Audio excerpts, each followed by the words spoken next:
Okay. Okay, there we go. All right. I think we are on. So welcome everyone again. You have found yourself at the TIP Process Readiness and Engagement Committee. I will now read some statements that we make at the beginning of every meeting. You're invited to participate in our transportation planning process regardless of your race, color, national origin, including limited English proficiency, religion, creed, gender, ancestry, ethnicity, disability, age, sex, sexual orientation, gender identity or expression, veteran status, or background. And there's a link there to full notice of rights and protections. This meeting is accessible to people with disabilities. Zoom products are compliant with exceptions with the following standards: Web Content Accessibility Guidelines 2.1 Level AA standards and revised Section 508 standards. If you require any additional assistance or accommodations in order to participate fully in this meeting, or if you have any technical difficulties, the person to contact is Sam Taylor of MPO staff at staylor@cptps.org or at 857-702-3702 or via the chat box. We have a few virtual meeting guidelines. All participants join with muted microphones. We do ask that everyone rename yourselves in Zoom with your first name, last name, and affiliation.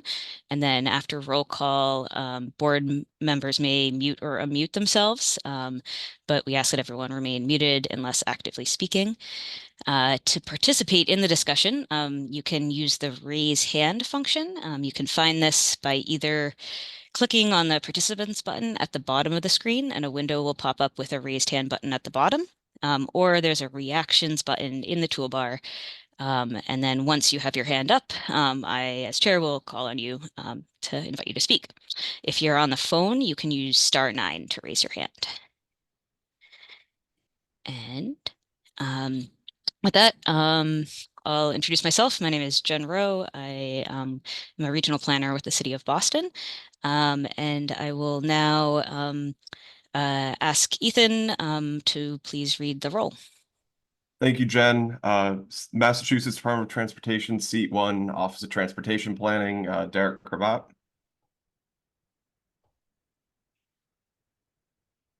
Or Chris Clem, if Chris Clem is Ethan, here. I think Derek is going to be, in and out of the meeting, but I'm filling in for him. Chris Clem, Mass.OTP, thanks.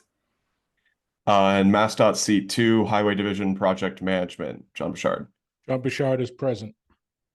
Metropolitan Area Planning Council. Good afternoon, Eric Barrasso with MAPC. Regional Transportation Advisory Council. Leonard Diggins Advisory Council here. And Town of Brookline. Erin Chute, representing Bernard Green, Chair of the Brookline Select Board. Town of Arlington. Oh, sorry. Good afternoon, John Alessi, representing Select Board Chair Eric Helmuth in the Town of Arlington. Intercore Committee, City of Somerville.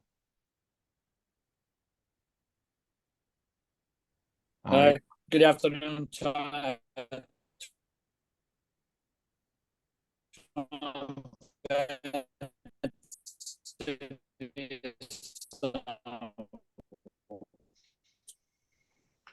I'll let Tom know you were coming in a little garbled, at least for me. I'm not sure for others. Let me try it again. Tom.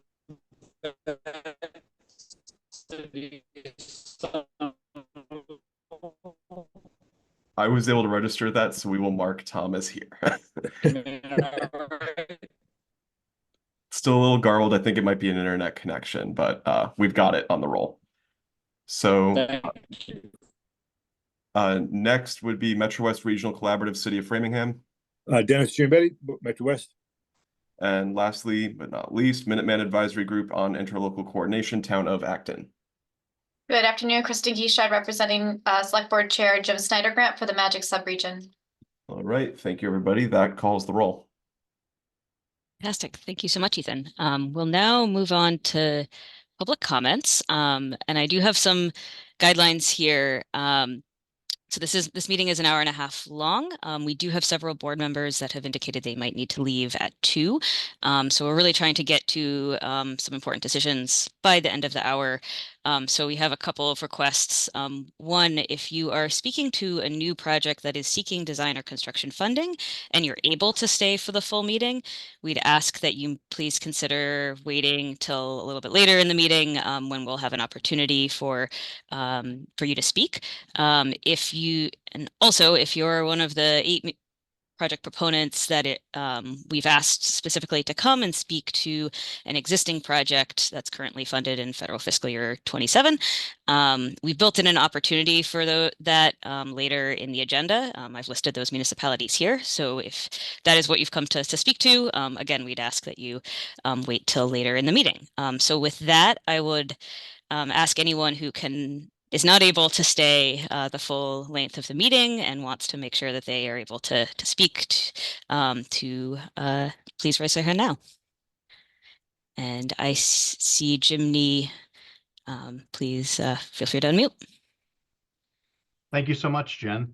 Thank you for your time. My name is Jim Nee. I'm the administrator of the Metro West Regional Transit Authority. I will try to be brief. Today, I'm speaking in support of our design project for the MWRTA Equitable Hub redesign, as well as the Transit Transformation Low Emissions Bus Procurement Project. The MWRTA is committed to providing modern public transportation vehicles and facilities, and doing so while focusing on the needs of our ADA, environmental justice, and other equity-based communities. These investments are key to both lowering the emissions of the MWRTA fleet and providing adequate facilities for our frontline workers and passengers. I would be remiss if I didn't mention that there are a number of other great projects throughout the Boston region, including projects such as the Chris Walsh Trail extensions, the 126, 135 intersection projects, and the capital investment projects for CADA, among others that are really fantastic investments that I speak in support of. Should the committee or board have any questions for the MWRTA, happy to speak to those. And thank you for your time and consideration. Fantastic. Thank you so much, Jim. I next see Christina Johnson. I think there was a state representative that wanted to speak first, may have a conflict, so I would definitely yield my time to give an opportunity for the state representative to make a statement. Thank you. I appreciate it. This is State Representative Michael Soter from the 8th Worcester District, includes the towns of Bellingham, Blackstone, Millville, Uxbridge, and Medway. I'm here to speak on behalf of Bellingham. They have a project in the proposal for the 495 interchange, that the interchange that goes over 495. This is a very important project, one that I'm hoping that we could see soon move up on the list. And the reason I say that is because there is one section of this road work that needs to be done that has a culvert that was built back in the 1800s.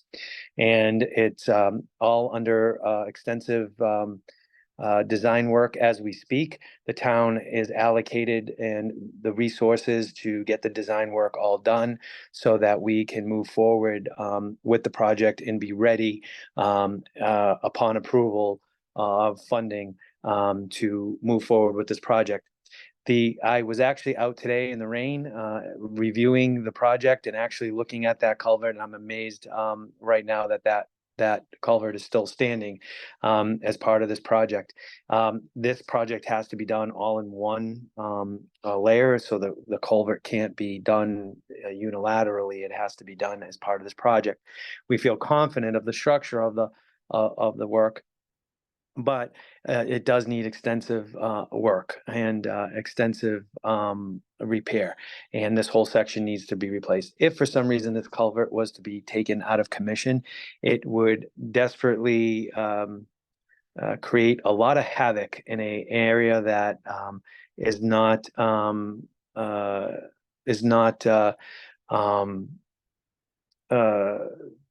conducive to have this happen. There's no really easy way around folks utilizing this section. It is a very, very, very busy roadway. And fortunately, unfortunately, it's a town roadway. So it takes extensive amount of work. So I'm asking to please, as you have many times with a lot of our projects, we do not waste the committee's time on projects that are just pie in the sky projects. We bring value projects that we know that desperately need to be done, that desperately need to be improved and funding for. And I'm asking if we certainly could give this a very close look as I'm advocating for this funding as soon as it's readily available, that we could do it. There is a desperate section of this road that is going to need some attention. So I would appreciate it. Thank you. Thank you, Representative, and thanks for catching that, Christina, and I'll pass the floor back to you.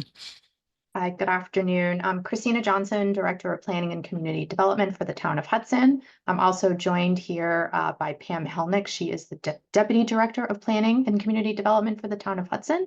She's also the project manager for the project we are here to advocate for, and that is for our design pilot application to begin the next segment of the Mass Central Rail Trail. This would be the 100% design, 100% PS&E. For our next segment of the Mass Central Trail, which will ultimately connect the town of Hudson all the way to Waltham. That is the long-term vision.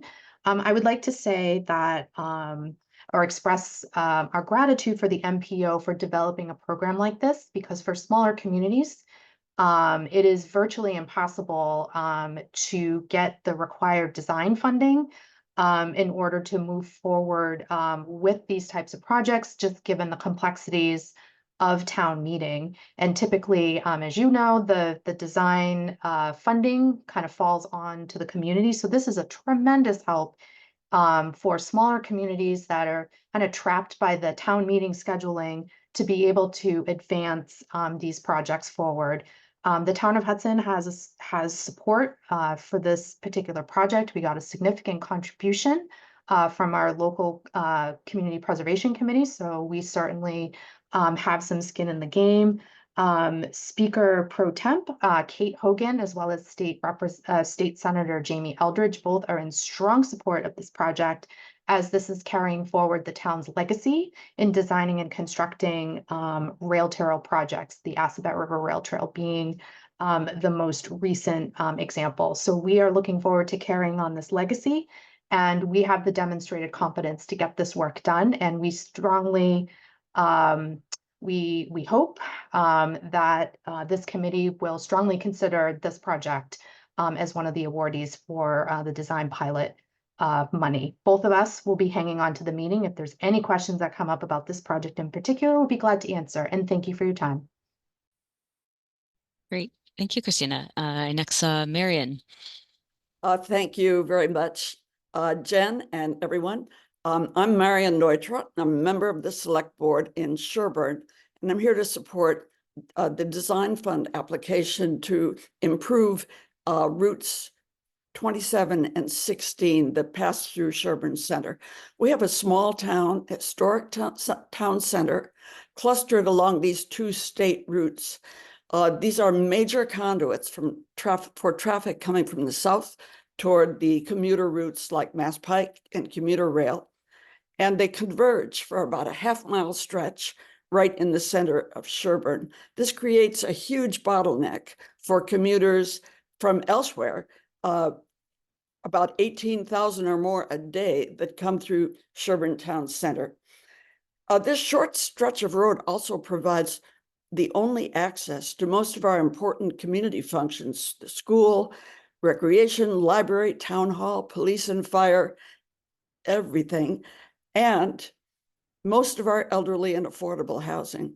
And Sherburne has a regional importance because it attracts hikers and bicyclers from the entire Boston region. In fact, the Bay Circuit Trail crosses both 27 and 16 right near Sherburne Center.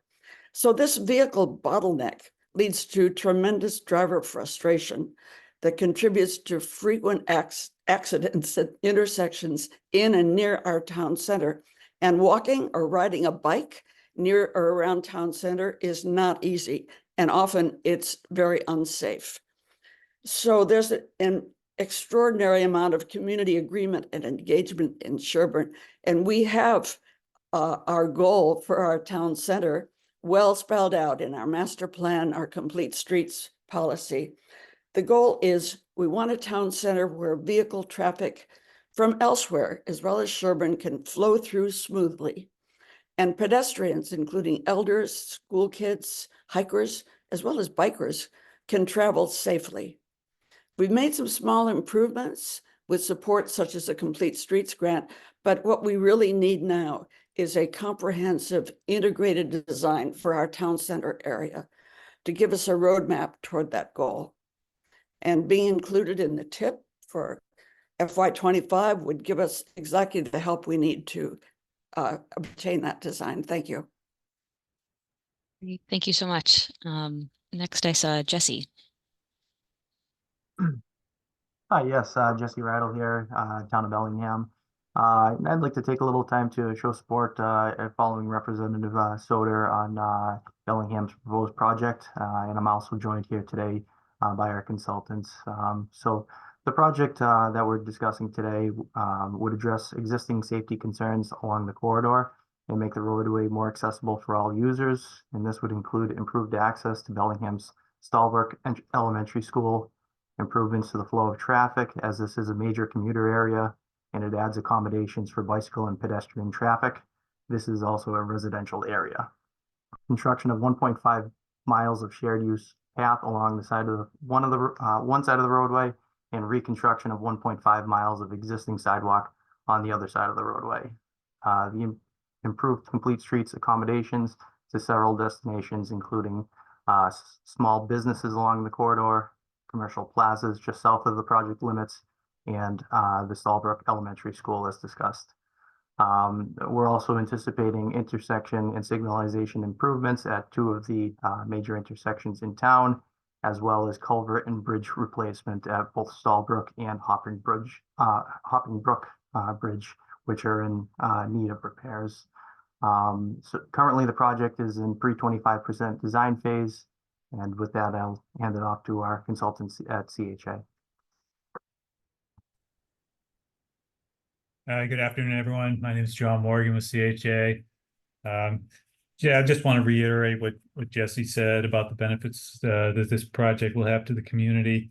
Route 126, Hartford Ave and Bellingham serves both commuter traffic, providing access to 495 and local traffic, residential, and is the Stallbrook Elementary School within the project limits. So there is numerous safety concerns that will be addressed with the project, including pedestrian crossings and intersection deficiencies. So as Jesse indicated, we are moving forward with the design. We've completed the 10% design submission to Mass DOT. That was submitted back in December. The intersection control evaluation ICE process was completed in January, and now we're advancing the 25% design, including collecting subsurface utility information, doing a subsurface utility evaluation. So we're collecting all the data. This should be completed this summer, and then we'll be moving forward with bridge type studies and sketch plans for the culvert replacement at Stallbrook, and then looking at a early 2025 25% design submission. So things are certainly moving forward on the project. Great. Well, thank you so much. I see Travis, and before you speak, just again, a reminder that we do have time at the end of the meeting, or well, not the very end, but a place later in the meeting for folks to speak to new projects, and also a place for folks who are specifically asked to speak to projects programmed in 27 to speak. So I just ask that if you're able to stay through the end of the meeting, to please hold your comment until then. And also, if we could, again, in the interest of needing to get to some decisions by the end of the hour, let's only have one person per municipal project to speak. Over to Travis. I apologize. I'll be very quick because I do have to hop off, but my DPW director will stay on. And if the event there's any issues, Sean Reese is on as well, as is Robert Walker as deputy DPW director. Just very quickly, we have looking for design in the Route 16 corridor. It speaks a little bit to what was mentioned earlier by Ms. Nutra from Sherburne. Our issue is right on the Sherburne-Holliston border. And ultimately, we're looking at an intersection of Whitney Street and Washington Street, which is, as I mentioned, near the Sherburne border. It addresses constant conflicts with industrial traffic. We have a lot of heavy commercial vehicles in the area that we've been trying to deal with. We've been working with Mass DOT for the last 3 to 4 years, and this is ultimately the culmination of a lot of that work. We're looking for solutions that are going to keep those businesses and those trucks moving through the area, but not impacting our residents. And also right in the middle of 2 exits onto Route 16 from different industrial areas. We have the Upper Charles Rail Trail running right through both of those entrances to Route 16 for those heavy commercial vehicles. And we really need to find a solution to make sure that those pedestrians are safe and the trucks continue to move. So as I mentioned, we've continued to work through the MPO in this for a regional solution here. A lot of regional commuters use Route 16. And so we find this to be very important for the area, but also our town, as we've worked with DOT as much as possible. And now we've come here. So thank you so much. Great. Thank you so much, Travis, and everyone who spoke. Really appreciate it, and also very much appreciate those who've forborne until later. We will, you have my word, we will get to you as well. So with that, I will pass it to Ethan, who I think is going to give a little recap of where we've been as a committee and what we have before us today. Thank you, Jen, and good afternoon, everybody. I'm Ethan LaPointe. I'm the Transportation Improvement Program Manager with the Boston Region MPO. If we can go on to the next slide, as we like to do with each of our TIP committee meetings, we usually give a recap of the prior meeting. With that said, this is the last meeting of this committee before we release the draft TIP for public comment. So I thought it would actually be prudent as part of this recap to really go back to the start where the committee kicked off. Though on the next slide, we do have one update that is a little bit kind of midway through the progress our community has made.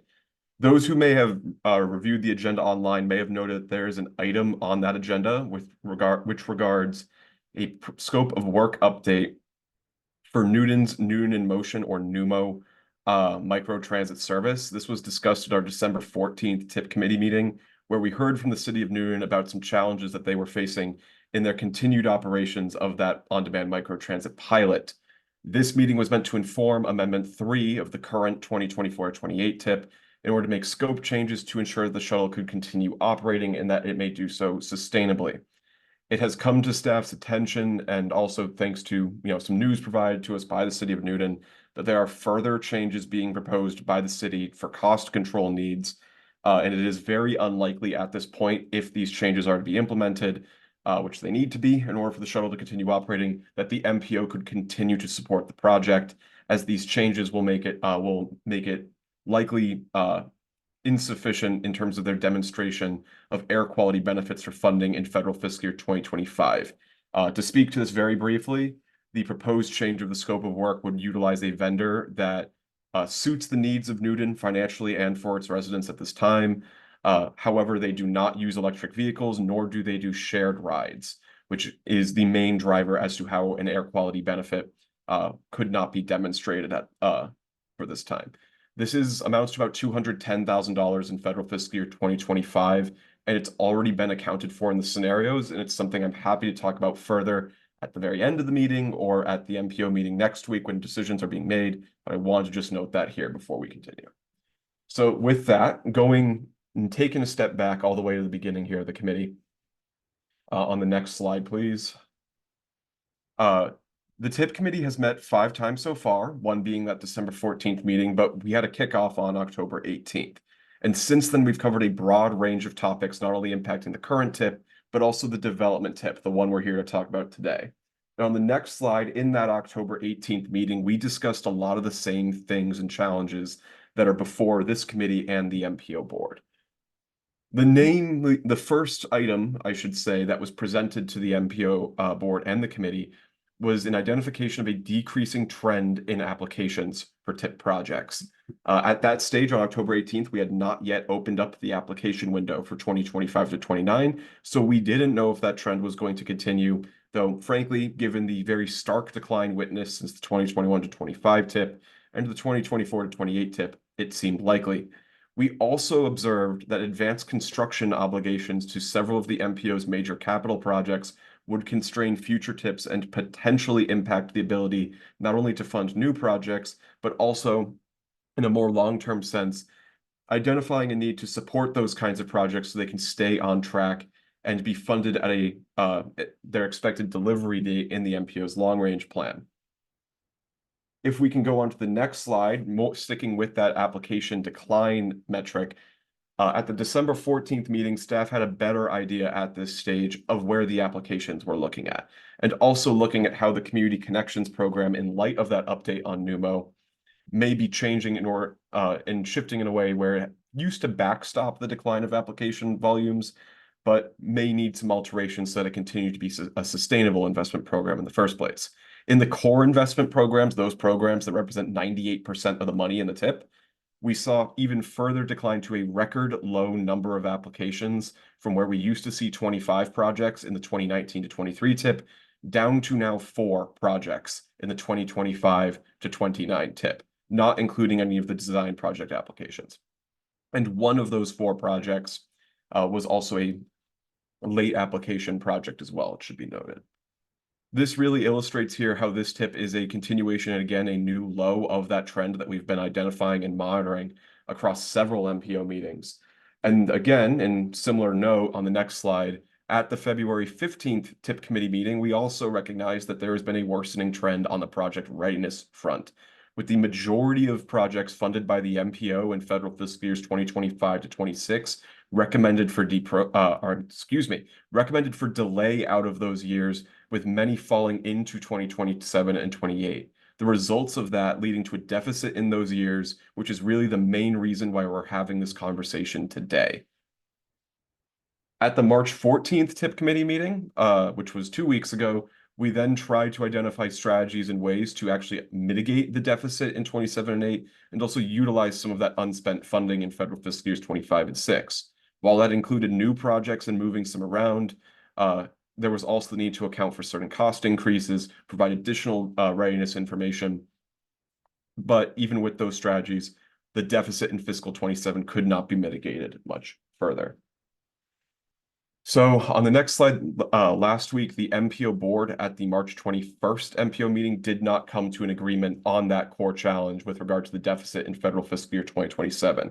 And we're hoping today to utilize this committee to discuss what 3 options really remain for that combination of needs in federal fiscal year 27.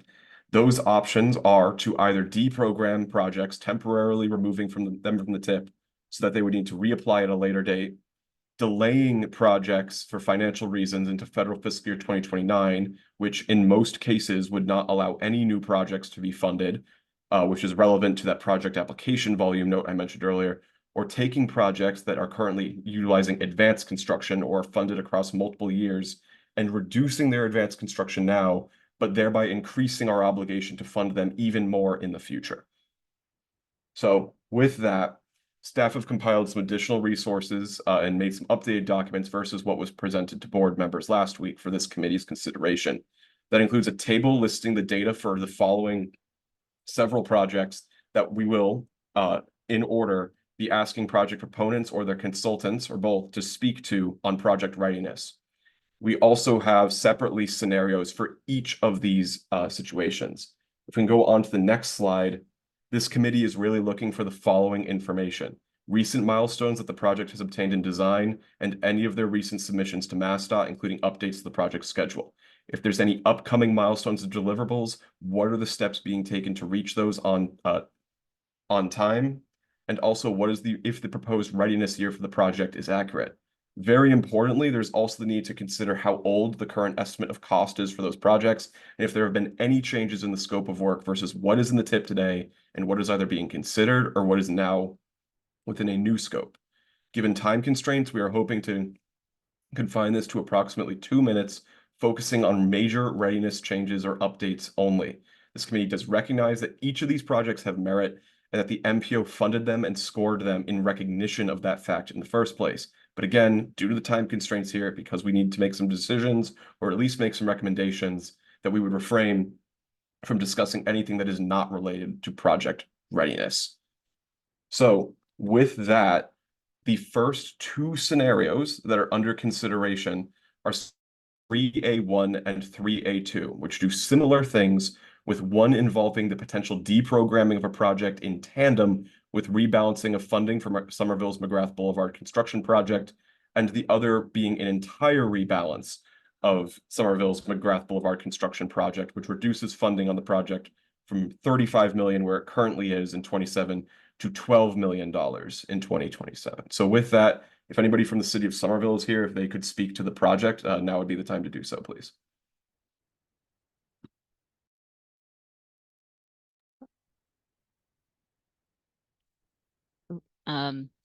Tom looks like he's unmuted, but we're not able to hear you yet. Shoot. Maybe maybe putting something in the chat. Perhaps we can move and come back to Somerville. What do you? He's reconnecting. Hold on. Okay. In the meantime, as well, if anybody from MassDOT or Chelsea are here to speak to the Broadway project, which is also included in this scenario as well, we may also be able to do that. Can you hear me now? Yes, All right. we can hear you. All right, great. Thank you. Thank you, first of all, for allowing me to speak. Brad Rosson, who's actually on the TIPA committee, is actually on vacation this week. As far as, let me just pull my paperwork up. And just so people are clear that MassDOT is the proponent of this project, and Somerville is an active project partner, supporting MassDOT's public engagement process and design development. MassDOT held a successful project information meeting on February 24, 2024, with more than 200 attendees and major statements of public and elected support. MassDOT current schedule anticipates completing 25% design in late 2024 with a design public hearing planned for winter of 2024/2025. MassDOT also submitted a federal raise grant application to US DOT in March of 2024, seeking $25 million in construction funding. This illustrates MassDOT's focus on the project. Ethan, I don't want to go too long here. Is there any other information that you want or you need? Anything on the description of the project? I know we've talked about this project for many years now. I believe if there are any other items that members of this committee may have on the project, if we have time at the end, we could potentially address those then, if that, works for either the city or also for MassDOT, if they would be willing to speak to it, given they are. That also applies, I should note, for the Chelsea project that is mentioned here, which, just to speak to that, as this was not discussed at last week's MPO meeting, there is a project in federal fiscal year 26 of the current TIP that was programmed by MassDOT in their statewide highway program after several TIP cycles ago. The MPO could not afford to fund it. Last year, the MPO took it under its wing as a fill-in project, though now scenario 3A1 would entail a situation in which that project would need to be removed there. So just noting that this Chelsea project is a new project, and they did receive a little bit less notice from folks at the highway division that this would be discussed. So with that, and again, we can always return to any of these if there are questions, and there's summaries of each of these slides on board. And I should also reiterate, as we move to this next slide here, that this committee will not be voting on any actions to take, though they may make a recommendation to limit the number of scenarios being presented next week to a smaller number for board members' consideration. So with that, we now have the Boston Cambridge Street Bridge Preservation Project in federal fiscal year 2027. If anybody from the city would like to speak. Thanks, Ethan. I believe Ben Sun, who is the engineer on this project, is on the call and is available to speak to the project. Good afternoon, board member and everybody. My name is Benjamin Sun. I am the Chief Structure Engineer with the Boston Public Works Department. I am speaking regarding the Cambridge Street Bridge Rehabilitation Project. I think I'm not going to dive into the background of as to the location of the project is, but it just very briefly, it's a city-owned structure sandwiched between I-93 northbound at the end of a northbound ramp and above the railroads, the MBTA, Keolis, as well as CSX Railroad. And we initially had envisioned that the project will be implemented by the city, and therefore we move up to the preservation design up to 100%.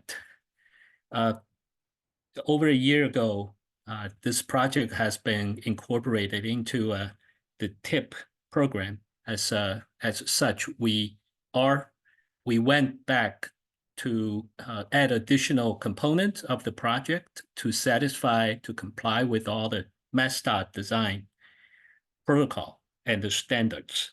So currently, the structure repair portion is 100% complete, and the milestone that being developed by our consultant, the 25% design public hearing is scheduled for October 2025. The 75% submission is scheduled for June 12, 2026. 100% design submission will be November 1st, 2026. And a PSNE, the final PSNE submission is slated for January 6, 2027. The proposed advertising date will be somewhere in January or February of 2027. As far as the estimate of the project goes, we had the latest estimate we prepared when we prepared the 100% structure design was back in about 2 years ago. However, that number has been calibrated with a recent city-initiated bridge preservation, a very similar situation, order of magnitude, and the location of complexity of Dalton Street Bridge in Back Bay area. So that 16 million and a change was fully calibrated based on our recent experience of that. So with that, is there any additional information I should share with the board member and I think, and just again, as with each of these projects, if there's any questions on them, we do have time for discussion at the very end of all of the scenarios here, where we could potentially go back to each of these, just in the interest of time, given several members have to leave at 2 o'clock. If Thank we you. could potentially move on to the next slide, which is scenario 3C. This project, this scenario involves 2 projects. The first being Everett's Beecham Street project, and the second being Ipswich's Central and South Main Streets projects. Both of the, or I should say neither of these projects, if changed on their own, are sufficiently large in cost to address the federal fiscal year 27 deficit, which is why this scenario incorporates changes to both projects simultaneously. If any folks, either from the city of Everett and or Ipswich or their consultants are present, now would be the opportunity to speak. Hi, this is Stephen Crane, Town Manager, Ipswich. Yes, please go ahead. Oh, I didn't want to jump in front of Everett. They wanted to. Oh. Go ahead, Stephen. Okay. So this is a project that we locally call Five Corners. And it is basically 3,300 feet of Central Street, which is also where Route 1A and 133 are conjoined. And honestly, if you've ever seen it, it's kind of a crazy intersection. So this is a really great project. So basically, in terms of readiness, which I believe is the update we're supposed to be providing, we are ready. I think we're getting comments and responding to comments, 25% designs.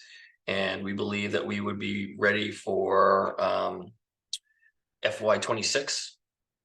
And so we hope to stay in that spot and keep moving forward. We think We would have our 25% design public hearing sometime later this summer or early in the fall, and then move forward with 75% design that we would complete in the spring of 25.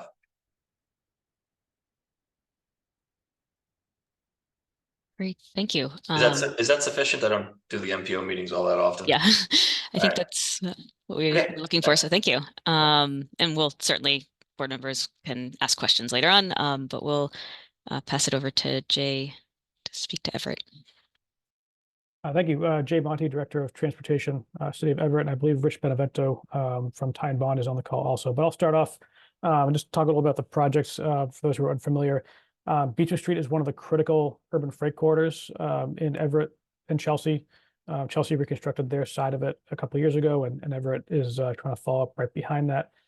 This is a corridor that was identified by the MPO through its critical urban freight corridor study a few years ago as being in critical need of reconstruction and repair. It serves the Chelsea and Everett food warehousing center, a number of distribution centers, as well as a number of bulk commodities shippers, scrap metal, concrete, cold storage, freezer, that are all based in the Everett port area. So this is a really critical corridor to the region, not just Everett. So we've undertaken that design. I see here, that it's not at 25%. The 25% plans are due, I believe, in the next week or so. There's been a pre-25% plan already submitted. I would note that the project was noted as being likely ready in a previous analysis for 2026. It did get delayed to 2027. It was supposed to be originally 25. So I would make the argument that really this project can be very easily ready for 27. We have our consultants working hard on it now. We're taking all the necessary steps. They're funded to bring this to 100% design. And so 27 is really the slot we want to see it stay in. And again, just to reiterate that this is not just a City of Everett, project. This is a regional project that really serves a lot of critical needs, food, energy, bulk commodities for the region. And Rich, I don't know if you want to add to that. Yeah, and I know everybody's time is critical here. So 25s were actually submitted last week, so that's good news with that. So the 25s are in. We're anticipating the 75s will be in November of this year, and really an add date of October of 25. So this we're hoping this could actually be moved up, given that there's I guess some surplus of funding in 26, as I understand it. So it's moving ahead quickly. One of the critical path items, as everyone knows, is right away. This may sound comical, but there's only 34 easements that are necessary, as opposed to a project like Ferry Street, which had 300. So all the ducks seem to be in a row here to advance this. So we're anticipating that, barring no major hiccups, we may even be able to push this thing up a little bit. Great, thank you so much. With that, maybe we'll move on to the next scenario. All right, for Ethan. Yeah, and scenario 3D refers to Weston's Route 30 reconstruction project, which is I should say a municipal proponent project that also has connections into some statewide highway funded projects further east on Route 30 in the municipality of Newton as well. If any folks from the town of Weston are here to speak to the project, now would be the time to do so. Hi, my name is Leon Goldman. I'm the town manager for the town of Weston, and I'm a little under the weather, so I'm going to introduce Select Board Member Lori Bent, who is going to speak about our readiness for this project. And we'll be able to answer questions at the end of the program, as you had suggested, with us today as our consultant, Howard Stein Hudson, as well as our DPW Director, Tom Cullen, and town engineer, Jason Lavoie. Lori? Hi, thank you. Lori Bent, I'm a member of the Weston Select Board. Actually, I'm chair, and I'm here to advocate for keeping Weston's portion of Route 30 in the tip queue.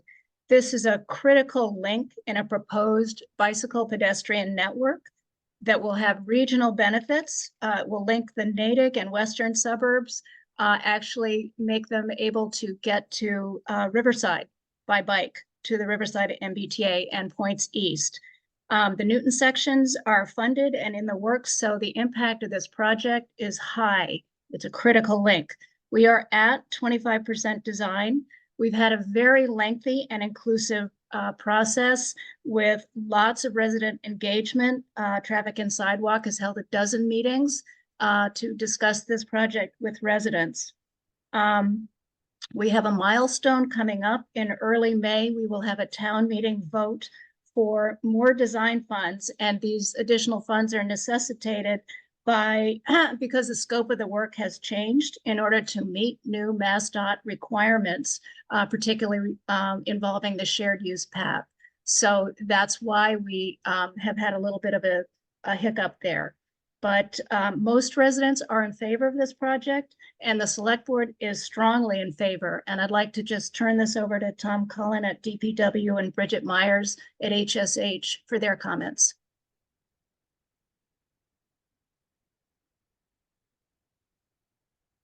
So from a schedule standpoint, as Lori said, we submitted the 25% design plans, I want to say the fall of 2022.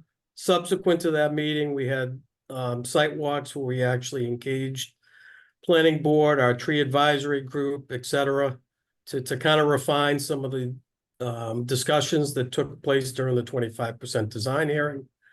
I believe Howard Stein Hudson has submitted a revised schedule with a completion of the 75% submittal being submitted to MassDOT by the end of the calendar year 2024. And again, the 75% is a huge milestone, obviously. Relative to easements, both temporary and permanent, with some of these revised scope changes, we believe that a lot of the easements will disappear. Some of the smaller easements can, in theory, be designed out. And a lot of them are actually on municipal property of the Western Forest and Trail, which is a quasi public-private entity. Our schools, the MWRA, we've already outreached to them with regards to some licensing, permitting, and so forth. And then again, as Lori had indicated, we're awaiting the May town meeting, which again, there's, I believe, significant support for the project. And that's about it.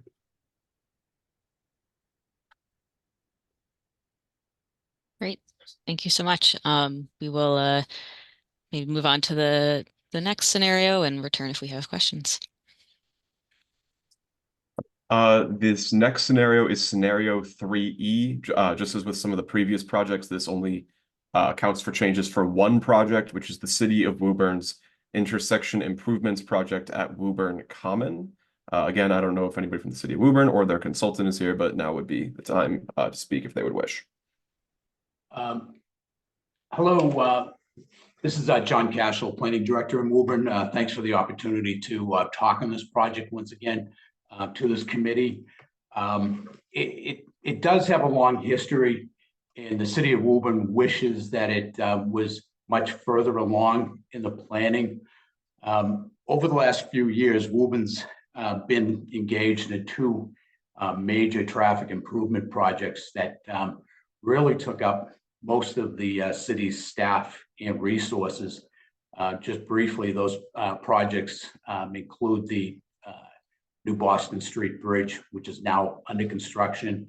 That was a project 50 years in the making. And just recently, we're wrapping up a major improvement project to the Washington Street, Montfield Avenue corridor. Anybody that's traveled that particular corridor over the last 20, 30 years has realized how congested it has become over that period of time. And we now, 12, 15 years in the making, just almost wrapped up that project. So now we have a new mayor, Mayor Concannon. And now that those two important projects are well underway, they've been achieved, They took up a lot of the focus of the city. We want to now, and the mayor has made this particular project, the Main Street improvement, traffic improvement, and safety project, his number one goal to achieve infrastructure-wise for the city of Woburn going forward. And although we haven't gotten to the 25% design stage, just this past Monday night, he was able to secure unanimous support from the Woburn City Council to fund the project fully to the 25% stage, with future commitment to the 75 and 100% design stages as quickly as possible. So this is a very important project for the city of Woburn. It's been decades in the making. We have a mayor seated now that is fully committed to this project. And although we're not as far along as we should be relative to the present tip schedule, we would implore everyone listening in this audience today to not deprogram this project. And if it does have to get voted out to further years in the tip, that the committee and the MPO take into consideration Woburn's sincere commitment that this is a priority project and it is much needed in the city. Who I have here today to speak on behalf of the details of this particular project is the lead project engineer, Rich Benedetto. And Rich, if you could take it away from here, that'd be much appreciated. Thank you. Thank you. Thank you. So let's talk about a little bit about project readiness, right? Because that's what everybody wants to hear about. Where is the project? Okay. So there's been a lot of conceptual planning. There's been some public outreach, but just moving forward, the city will be submitting a waiver from ICE that will be coming in the next couple of weeks. Will be submitted. There'll be public outreach meetings in May and June. Everybody knows without public support, these projects tend to die.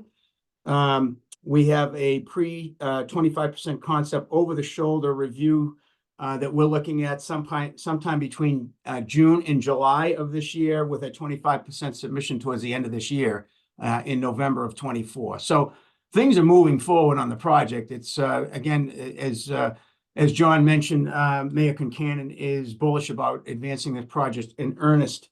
We have a design public hearing.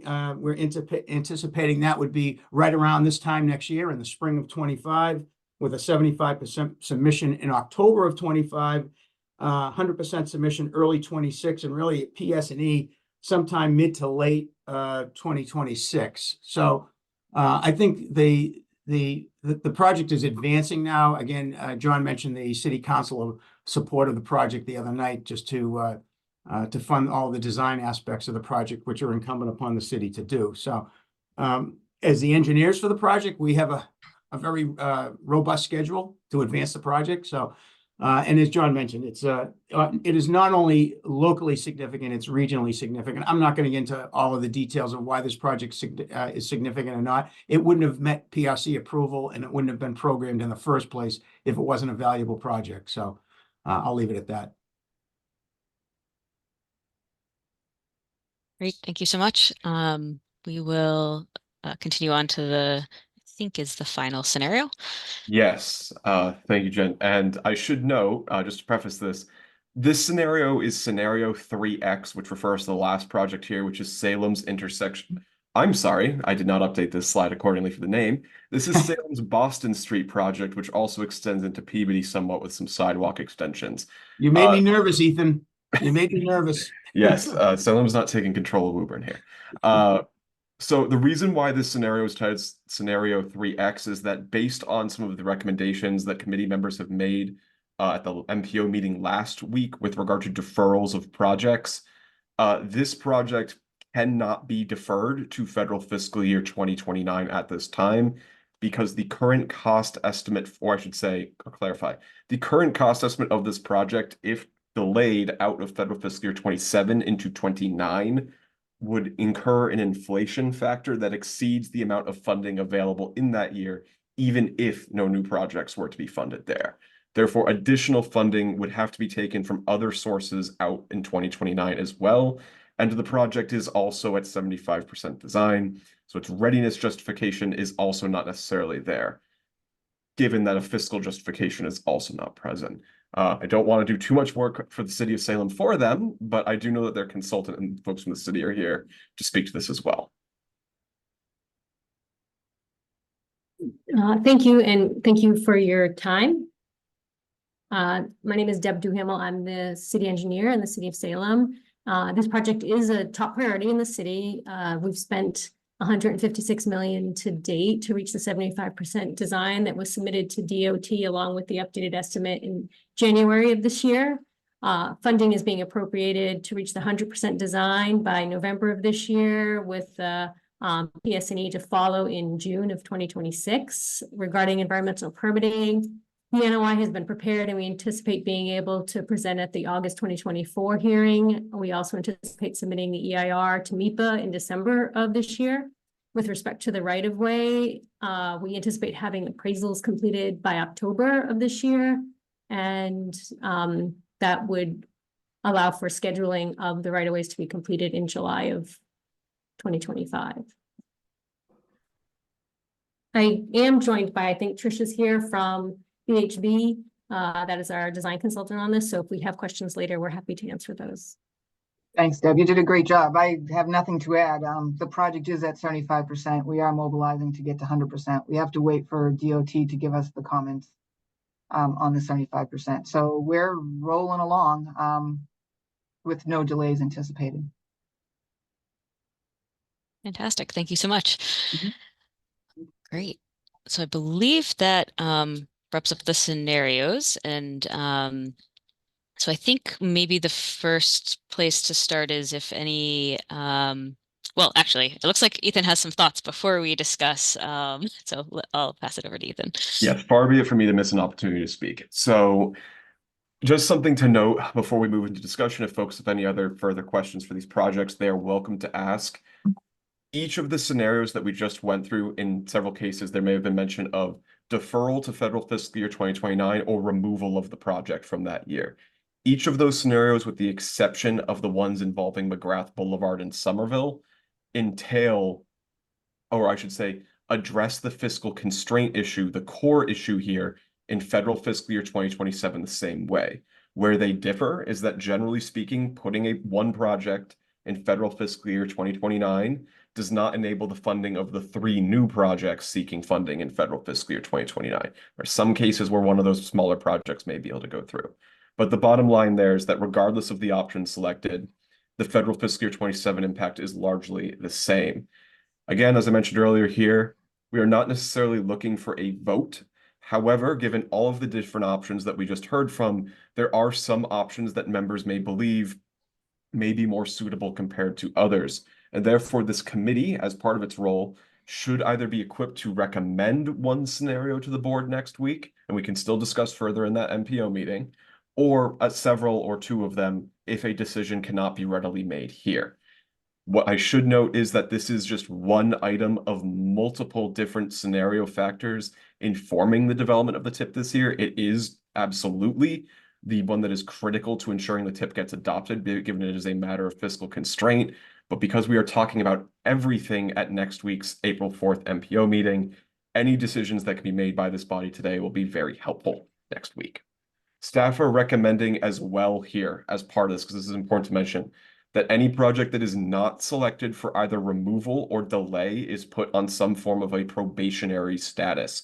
What this refers to is that if a project is picked versus, or I should say, if any project is not picked versus another, those projects that can be at the board's discretion may be subject in a future TIP cycle to further action, including delay, deferral, or removal, if they continue to have these kinds of issues. Given that deferral here may preclude funding of new projects this year and may add risk to future TIP cycles, having this kind of measure to hold those who may not be selected this year accountable may be an important measure to keeping the TIP on track in future years. It's also worth noting with regard to deferral that while today it does address fiscal constraint, there may not be surplus funding in federal fiscal year 27 or 28 in the next year's TIP, which may mean that any project put in 2029 today may not be able to move up next year. I'm just noting that here because while there has been a trend of funding availability in recent tip cycles, it is not a guarantee. So with all of that in mind, just to preface everything there, we can move into discussion. Great. Well, thank you so much, Ethan, for setting the stage. I see. So I guess for this portion, just to frame, we'll be prioritizing board members or committee members. So it looks like Eric has his hand up.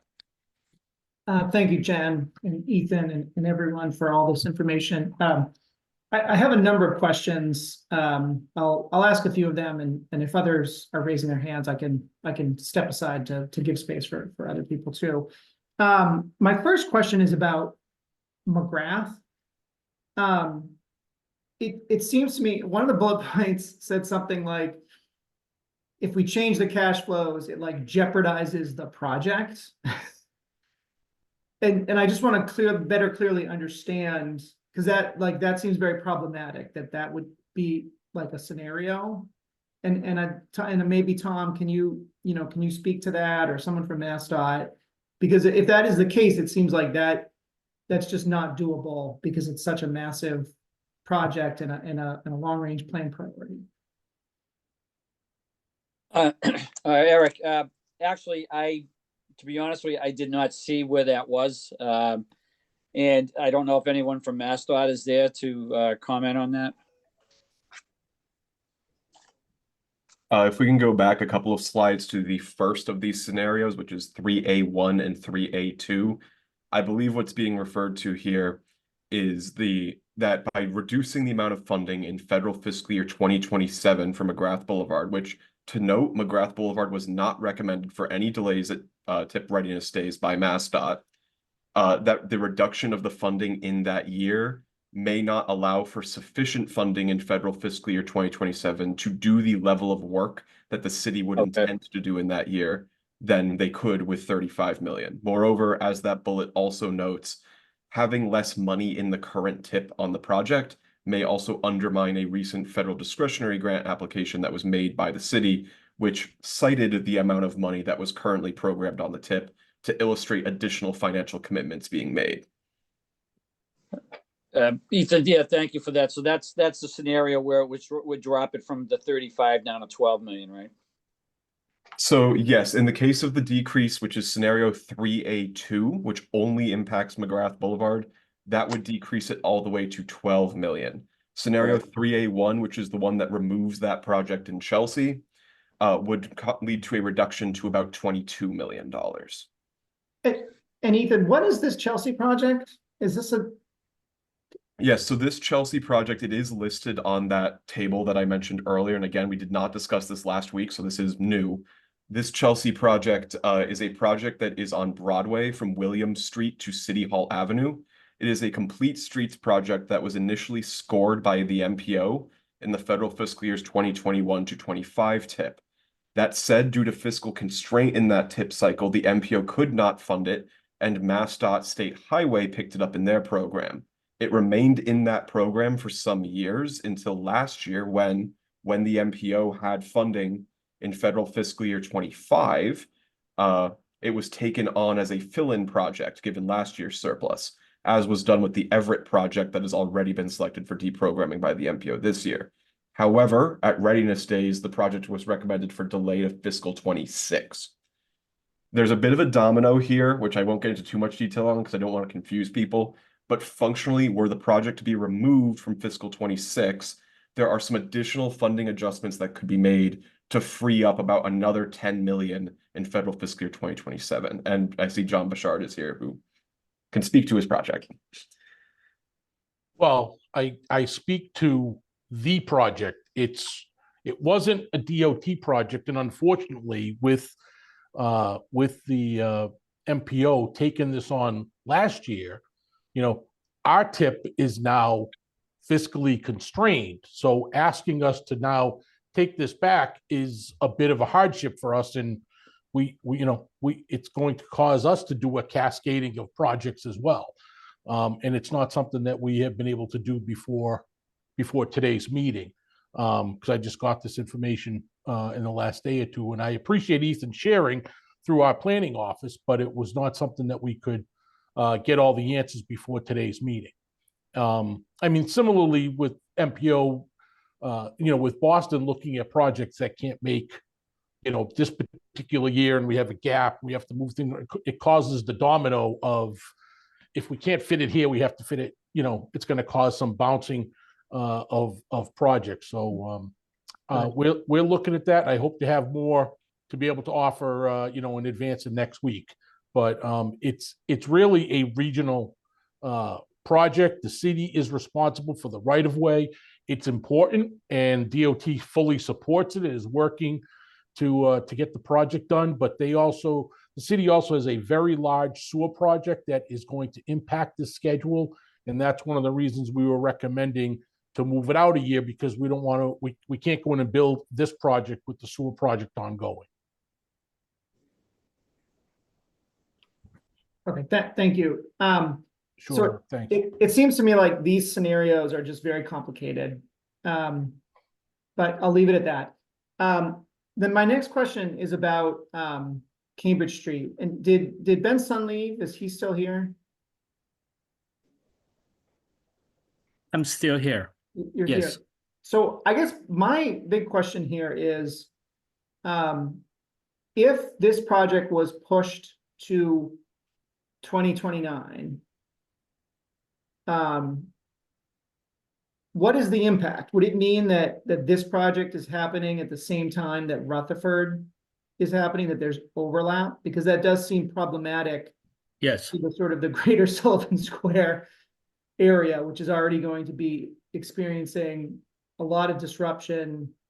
So can you speak to that?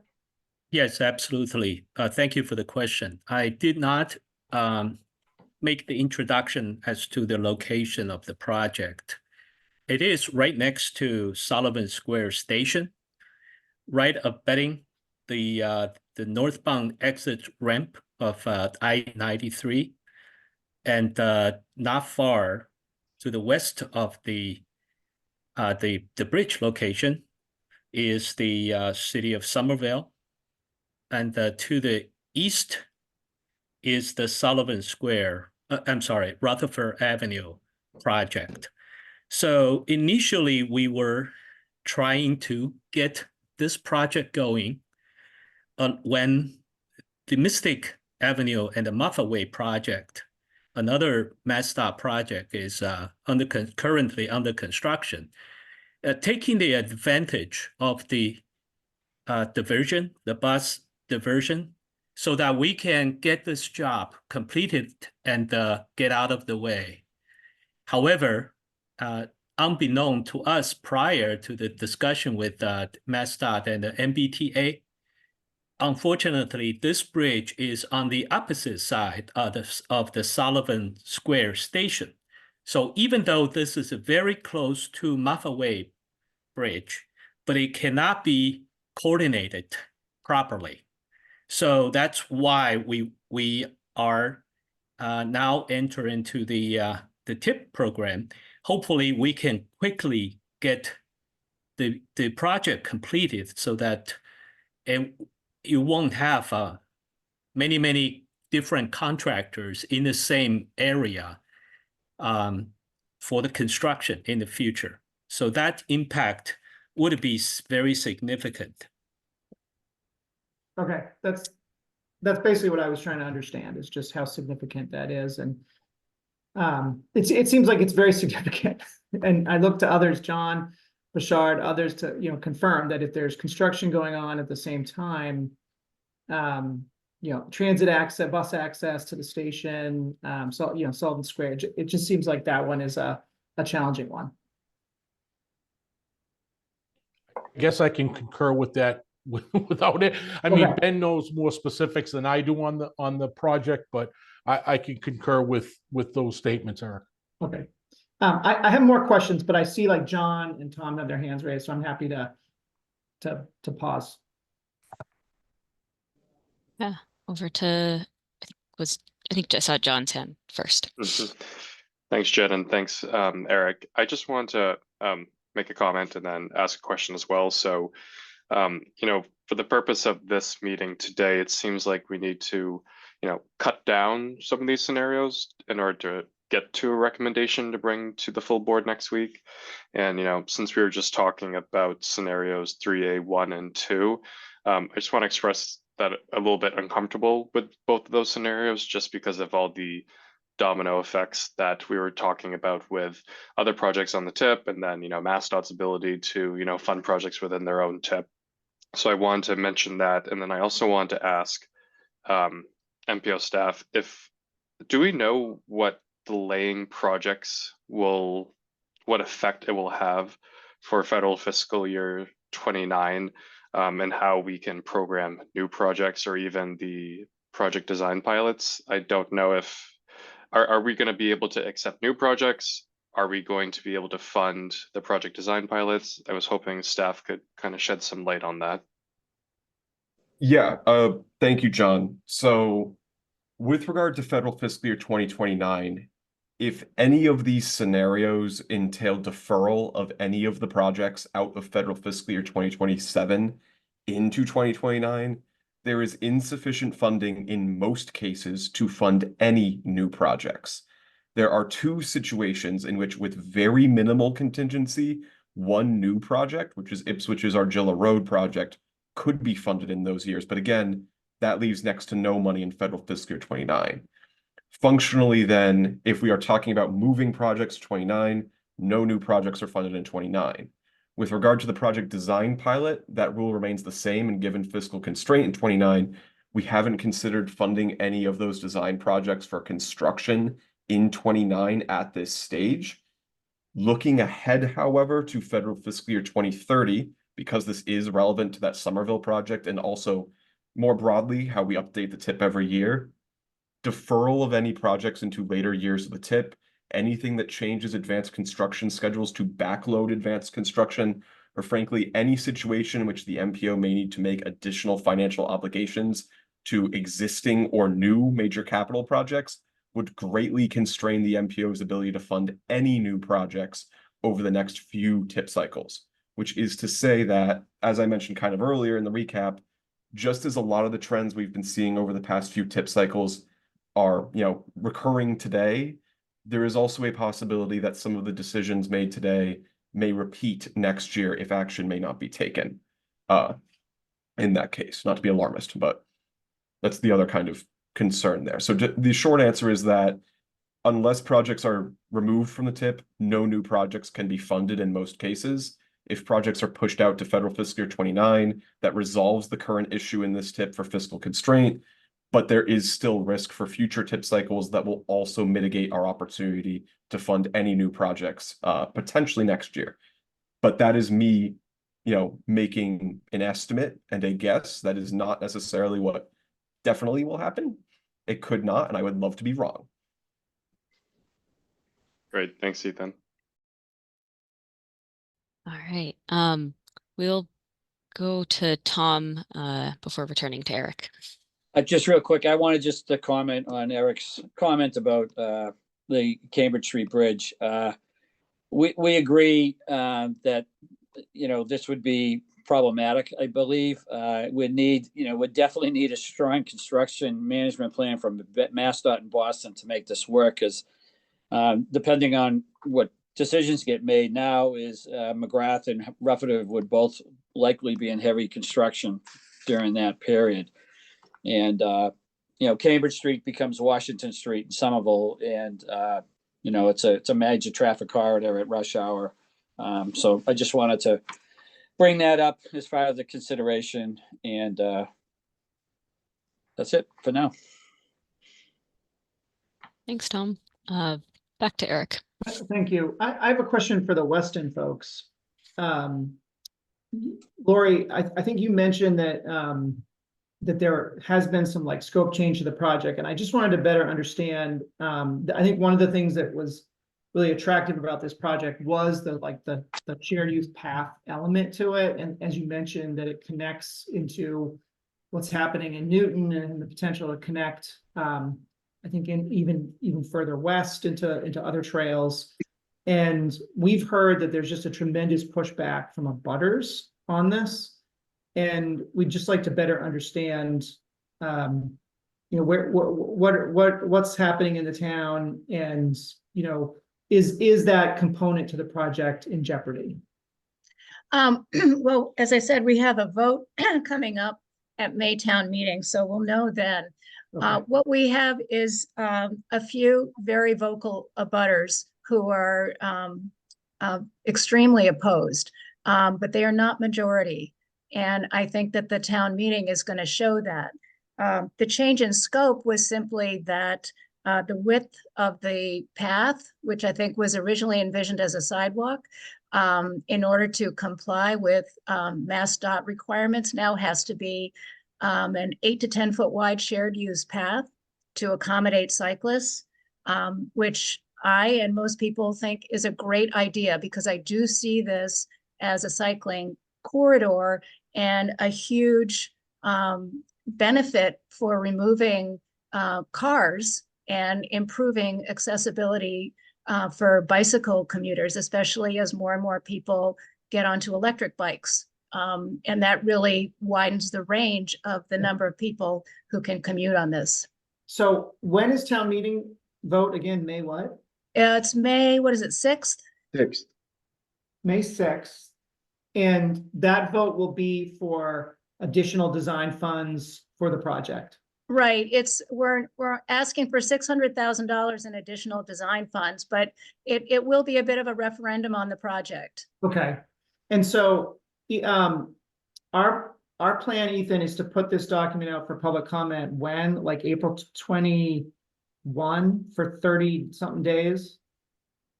Yes, the current expected release would be April 22nd, which is the Monday following when the vote to release for draft would be, which is April 18th. So this project was included, then we would know during that public comment period whether the town was sort of in or out, because like the select board members have said, they're going to do kind of a townwide referendum on this. And we could always make a change after public comment. Let me also add, if you don't mind me piping in, this is one of the rare occasions where lots of different boards and committees are all on the same page. I mean, the select board still remains solidly supportive of the project. The finance committee voted unanimously to support the article for the additional funds. We've had good cooperation with the planning board, the tree advisory committee, and other groups as well in the town. Lori's right. There are a handful of abutters who are on that road that are knowledgeable. They understand the process. They're looking to weigh in, to throw a monkey wrench in the system. We had a very long discussion about this with those abutters on Tuesday night, and we think that even there's some cracks in the support, the opposition to this project. So I think we're very cautiously optimistic that this is going to be a overwhelming positive vote for the funding for the design fees. And just as a reiteration, the design fees, the reason we need additional is the design fees, as Lori said. We didn't anticipate when we first put this project forward that we were going to do this as a shared use path. It was more going to be a regular sidewalk. When the design standards changed, we needed some additional funds to do that. And of course, it did raise a lot more questions as a result. We did site walks with the residents and boards and committees, and we actually walked the entire site with stakeholders to get a good sense on the ground what that would mean. We had good participation with that, good questions. I'm cautiously optimistic that this is going to be less controversial than people will think on May 6th. Thank you. I appreciate that. It's also important for, the regional connectivity. I think you alluded to, Eric, was, it would be kind of weird to have the shared use path on either ends and not in the middle, when we were the ones that kind of started the discussion about it in the first place. There's a lot of regional public benefits to this project. Yeah, no, absolutely, for sure. Okay, thank you. And then I have a question for Woburn. So the slide says here something like complications deferral to fiscal year 29 may not reflect the readiness state and would preclude addition of new projects, right? Is there a sense, I mean, the strong sense is that it is not ready for FY 27, right? Like it is just purely not ready for where it's at right now. And this even hints that it might not be ready for 2029. I know Rich. Yeah, said the opposite. let me offer a few things, Eric. So it's not ready right now. No. And I think that we would be happy to have it be pushed out a little bit, but not pushed off. Okay. I strongly believe that, I mean, 29 would not be a problem. Obviously it's Woburn Center, some challenges, but a lot of preliminary work has been done. It just has not gone through the process. I mean, there's concepts done, the functional design report's done. We've started the ICE process. A lot of things are underway. 5 years from now, are we ready? Yeah, we are. So I agree with you. I do not think we should take it off. I think Woburn Common, Woburn Center, I think that area, it has a lot of, vehicular issues right now, a lot of pedestrians, cyclists, a lot of businesses. I think you're right. I think there's a really strong regional component. A lot of people are going through that area to get to other places. And so I would definitely not want to see us take it off. I think pushing it to 2029 could make a lot of sense. I know from Ethan's notes here that the last cost estimate is kind of low, and that it might be that when the new cost estimate come in, that's going to go up for 2029 and cause, problems later. The next time we do this in 29, but I just think we don't know right now, and this seems like the one that's the most doable, unready. And I think if the desire of the NPO, which is my desire too, to not have to actually deprogram things, then I think this could be the project that, if we pushed out, could make it so that we don't have to take things off. Ethan, do you want to comment on that? Am I wrong, or? No. This isn't related to any of the opinions or notes here. I wanted to provide, just for the record, some clarification on the note under the complications tab that you were referring to earlier, which states that deferral to federal fiscal year 29 may not reflect the readiness date. That is in reference to the readiness date provided by MassDOT at TIP readiness days, which is federal fiscal year 2027. In some other projects, I've noted that deferring these projects to federal fiscal year 2029 in most cases is an action being recommended due to fiscal constraint in 27, not necessarily the year that the project is recommended to be delivered in. In this case, there are, some may believe that the project could be delivered in 29. It could be delivered earlier.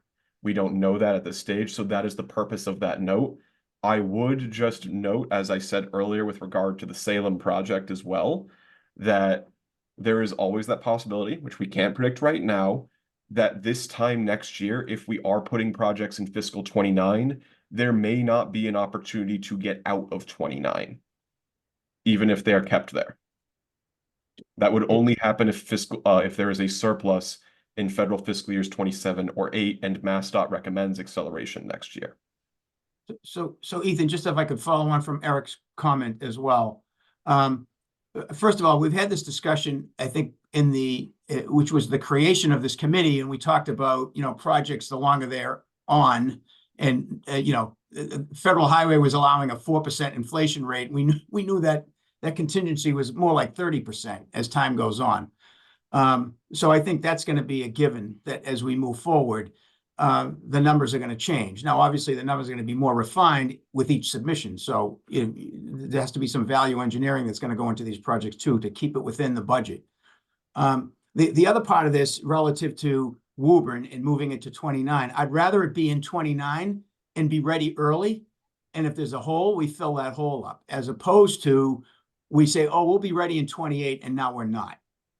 So I think that's a better, I think that's a better strategy, particularly for a project like that. So, thanks.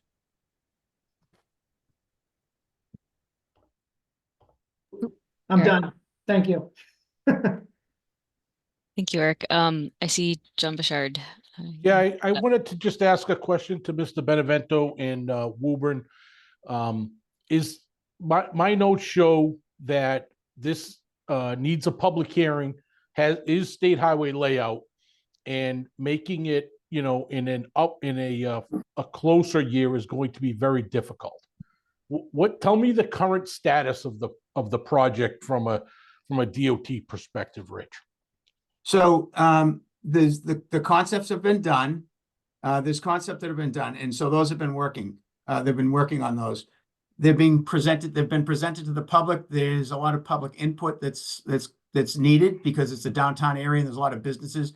In terms of what you guys are looking for, the city's going to be submitting a waiver from ICE on the project. That's one thing that's coming up in the coming weeks. We're looking at a pre-25 over-the-shoulder review sometime around June or July, with a 25% submission at the end of this year, somewhere around the November timeframe. So that's what we're looking at in terms of in the near term. Design public hearing about March of this time next year, March of 25, and then 75% submission somewhere around October of 25, and then PS&E late 26.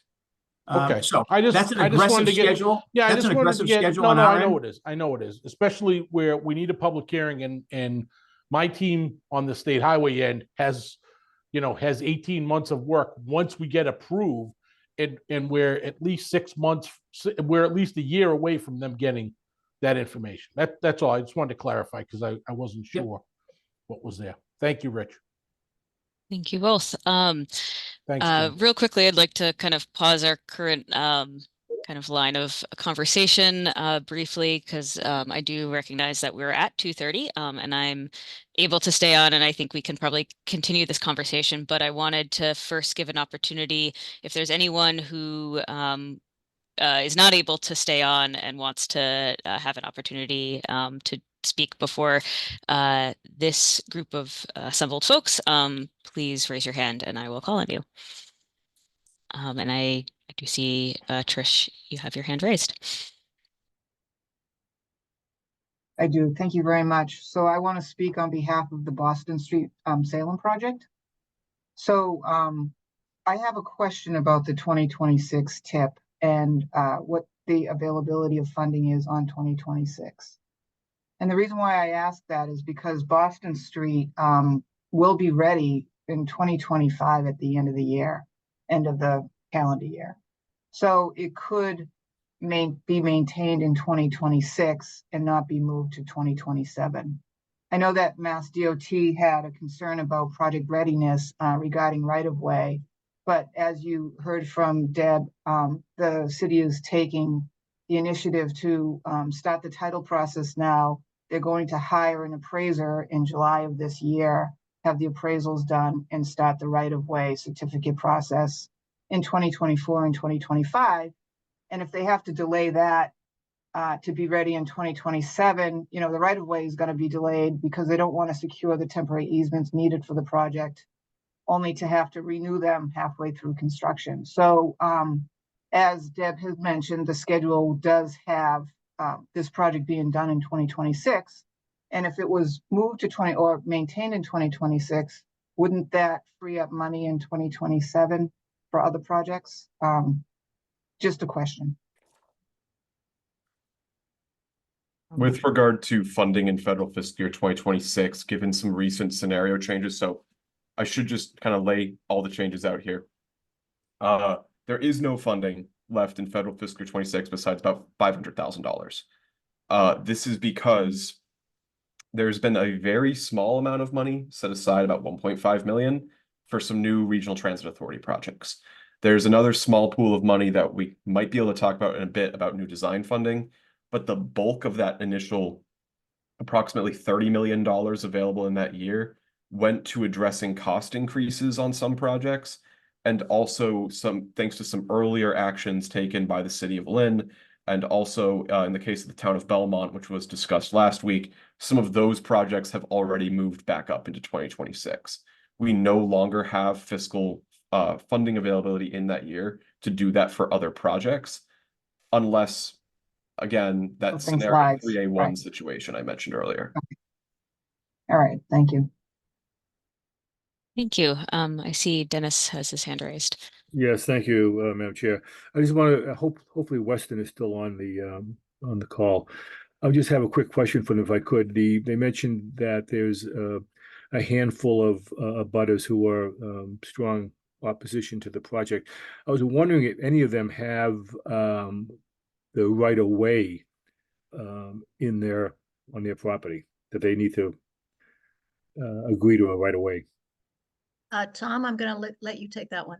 Yeah, I'm gonna, there are several properties that abut, in particular, the consolidated area where the people are in opposition. There are easements associated with those properties. Because as you know, those tend to be the biggest delays in some of these projects, right? They do. I don't think it's insurmountable. Again, we go through the process associated with securing it if we need to and move forward. We did it in our town center where we had over 50 easements that were required, and we secured those probably within a period of 6 months. With some opposition to those or not? There was. I think we had a half a dozen that we actually did appraisals and actually paid damages.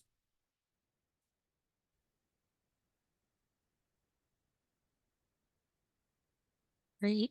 Thank you. Dennis, did you have anything else, or just No, I'm fine. Thank you. Okay, great. Thank you. Well, seeing that we have a lull in the hands being raised, I was curious so I don't think we necessarily need to get to, have a formal vote. But I was wondering if we might be at a point where members could begin proposing kind of what the sense of this body might be in terms of a recommendation on a scenario. So Jen, can I speak? Yes. I think, what is the scenario with moving Woburn to 2029? I think that's the one that makes the most sense. So just to refer to the exact scenario here, if we can go back to scenario 3D, or sorry, 3E, 3D is Weston, wrong W. So scenario 3E with Woburn does bring us to fiscal constraint in federal fiscal year 2027. The situation that we're referring to with a delay to fiscal 29 is what we're referring to as a deferral there.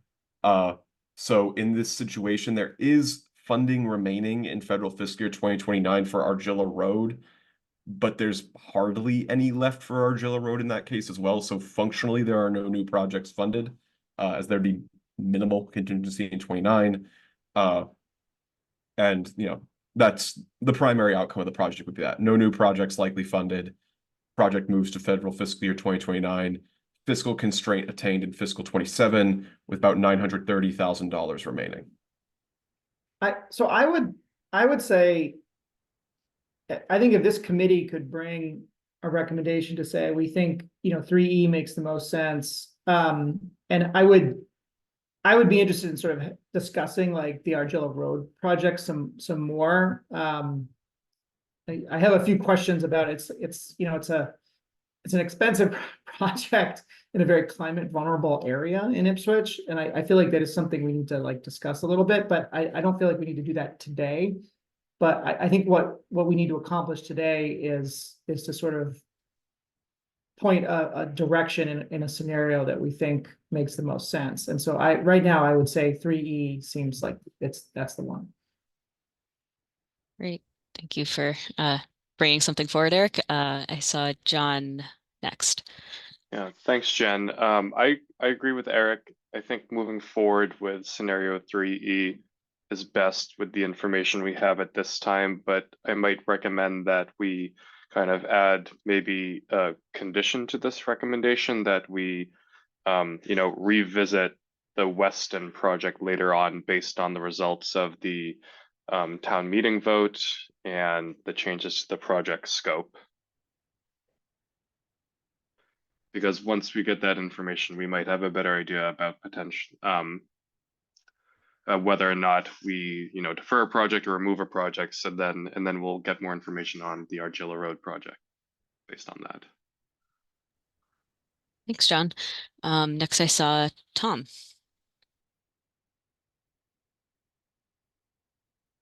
Thanks, Jen. I agree with Eric. I think this makes the most sense, given what we have in front of us. And, we've had to do things like this before where we weren't quite sure, what the funding was going to be, 4 years later, so, but I think where Woburn has, basically said that they aren't not ready right now. And this one kind of makes the most sense. And it doesn't cause a whole lot of other dominoes to fall in some of the other scenarios. So I think right now, and then, John's thought about, seeing what happens with Weston too, which, could have an impact also. So, but that would be my recommendation, would be to move forward with 3E.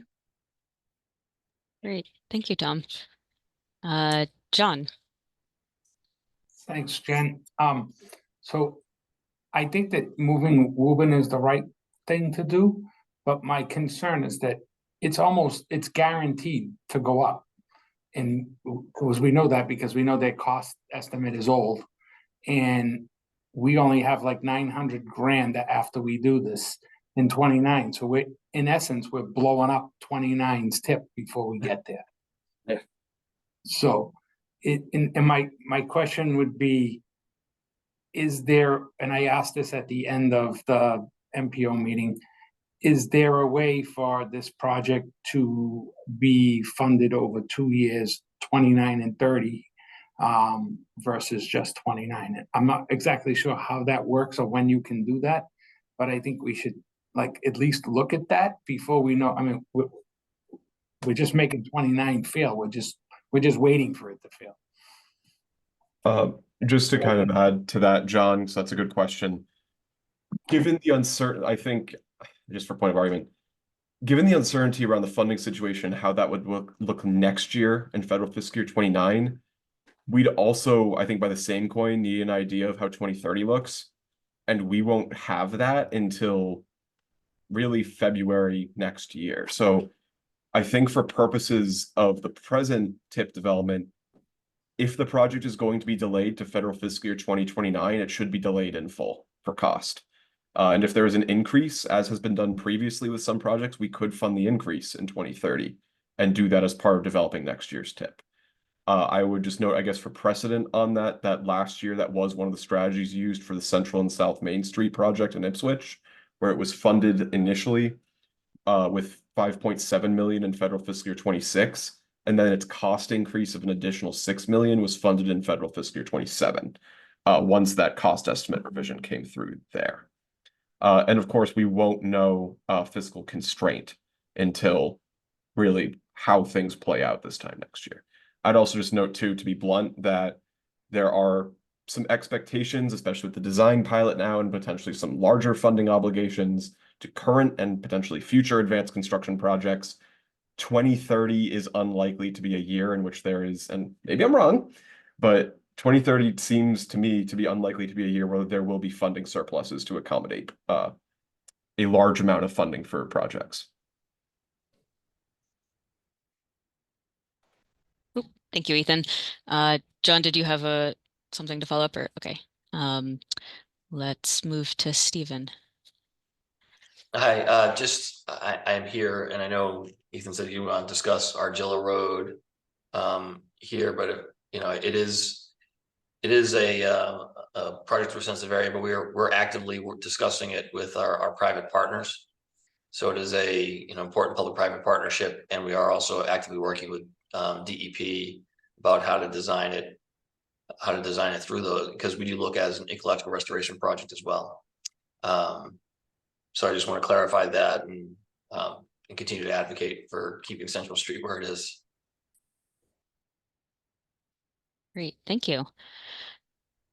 So I guess I think what I'm hearing, I guess maybe what I'll do is I'll kind of summarize what I'm hearing so far, and maybe then folks can react to it, and let me know if there's a point of disagreement, in terms of what we might bring forward as a recommendation to the full board. So I'm hearing that there's some convergence on scenario 3E, which would be moving the Woburn project out to 2029. John also noted a kind of condition of let's all take a look and revisit Weston, depending on the outcome of that meeting. I know that would be midway through the comment period on the tip, so that would likely need to be something that maybe accommodated in a tip amendment, but I'll leave the mechanics of that to Ethan and staff. But I think that is something we want to, be following. And then I wanted to, so I guess maybe I'll add one more point to see how people react to it also, which is Ethan in an earlier slide had noted, some kind of a recommendation of staff, and maybe you could return to that slide if that's at all possible, to kind of the grouping of projects that we have identified and been discussing today be given some sort of probationary status, so that we kind of give very ample warning to the municipalities that come this time next year, if we haven't seen the projects move forward in a very credible way, we could be moving towards potentially stronger measures like removing a project from the tip.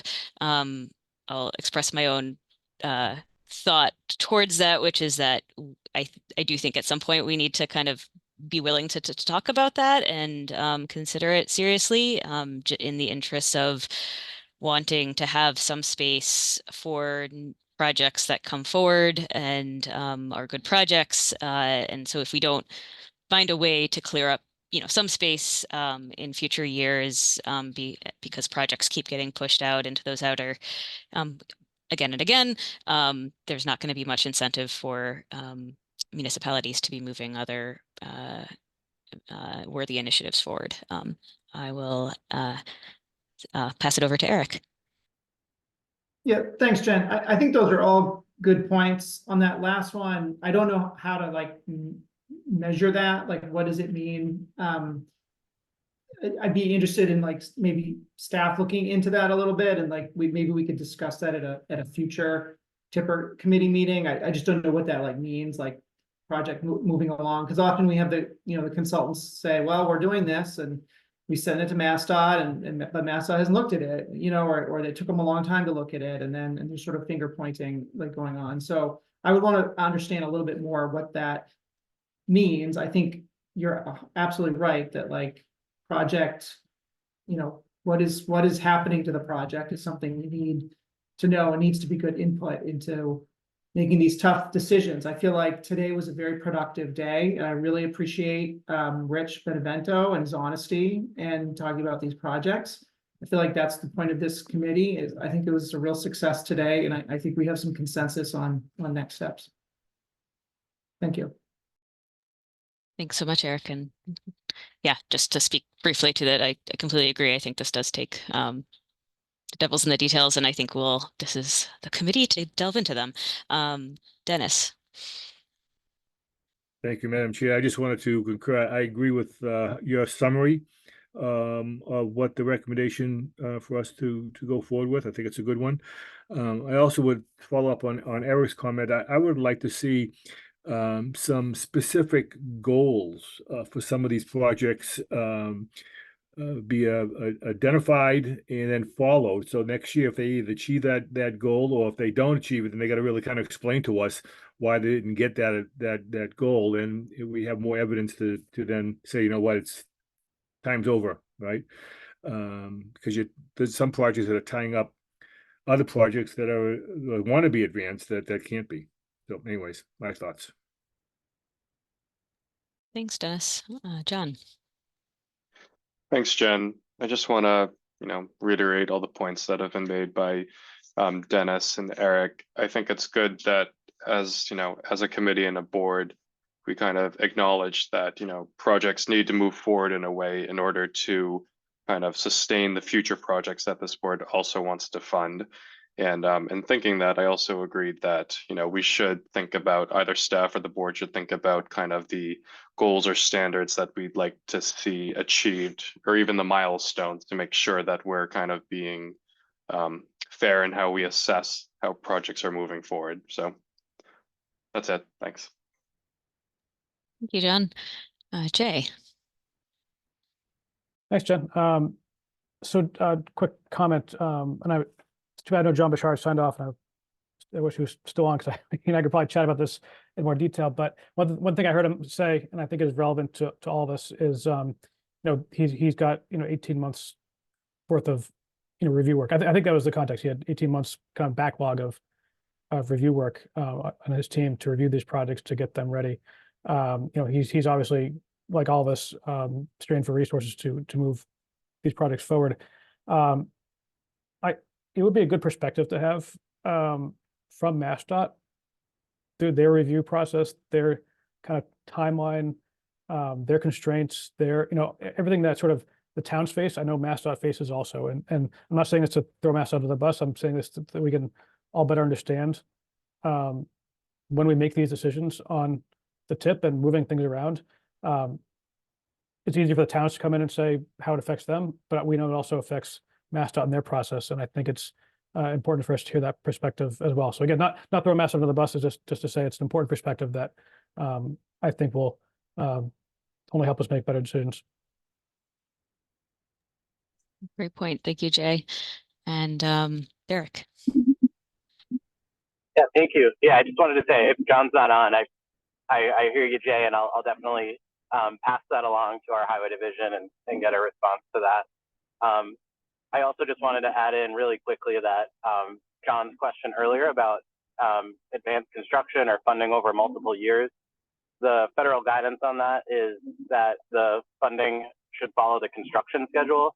So if a project has, say, 3 construction years to it, the schedule spans 3 years, we would be allowed to spread funding for the project over 3 years.